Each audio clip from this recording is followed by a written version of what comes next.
نحمدہ ونصلی علی رسولہ الکریم اما بعد۔ میرے پیارے بھائیوں اور بہنوں، السلام علیکم ورحمۃ اللہ وبرکاتہ۔ خولی بن یزید حضرت حسین کے سر کو لے کر رات میں اپنے گھر گیا۔ اس کی بیوی نوار بنت مالک نے کہا، میں اپنے اس گھر میں نہیں رہوں گی۔ بیوی کا بیان ہے کہ میں نے سر سے آسمان تک نور کا ایک ستون دیکھا اور دیکھا کہ سفید پرندے اوپر پروں سے سائے کیے ہوئے ہیں۔ یہ ملعون صبح سر لے کر خبیث و ملعون عبید اللہ بن زیاد کے پاس لے گیا۔ اس کے ساتھ ملعون شمر بن جلجوشن، قیس بن الاشعث اور عمرو بن الحجاج تھے۔ خبیث و ملعون عبید اللہ بن زیاد کے سامنے سر رکھ دیے گئے تو وہ خبیث و ملعون حضرت حسین کے دانتوں پر ایک لکڑی سے کریدنے لگا۔ حضرت زید بن ارقم وہاں تھے، وہ تڑپ گئے اور یہ کہتے ہوئے اور بے تحاشا روتے ہوئے وہاں سے چلے گئے کہ میں نے اپنی آنکھوں سے حضور اکرم صلی اللہ علیہ وسلم کو ان لبوں کو بوسہ لیتے دیکھا ہے۔ تو وہ مجرم و خبیث بولا، اگر تو اے بڈھا سٹیانہ گیا ہوتا تو میں تیری گردن بھی اڑا دیتا۔ شہادت حسین سے ہم کو کیا سبق ملنا ہے؟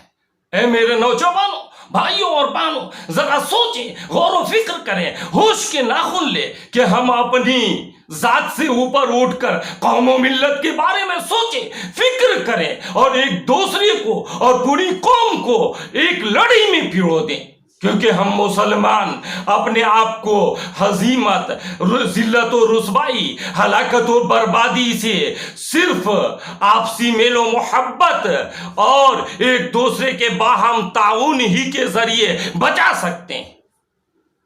اور تعلیمی ڈھانچہ کو مضبوط سے مضبوط تر کریں۔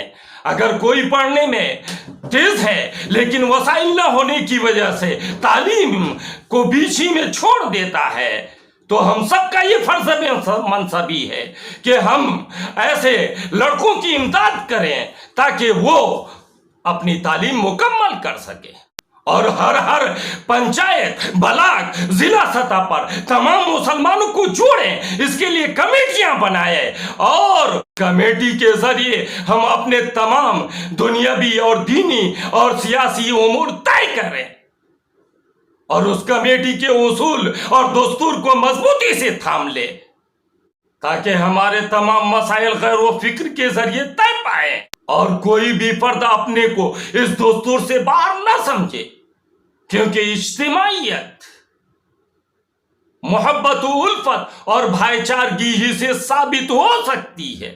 دل میں الفت و محبت کی دھڑکن اور کسی بھی معاشرے میں دوستانہ پالیسی، یہ سب انقیاد و امداد کی راہ اور ایک صالح معاشرے کی تعمیر میں ایک حقیقت پسندانہ قدم ہے، اور دین و دنیا کی کامیابی اسی میں مضمر ہے۔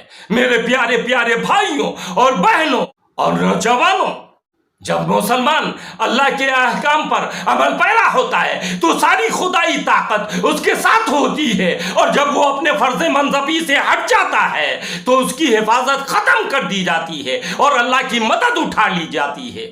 وما علینا الا البلاغ۔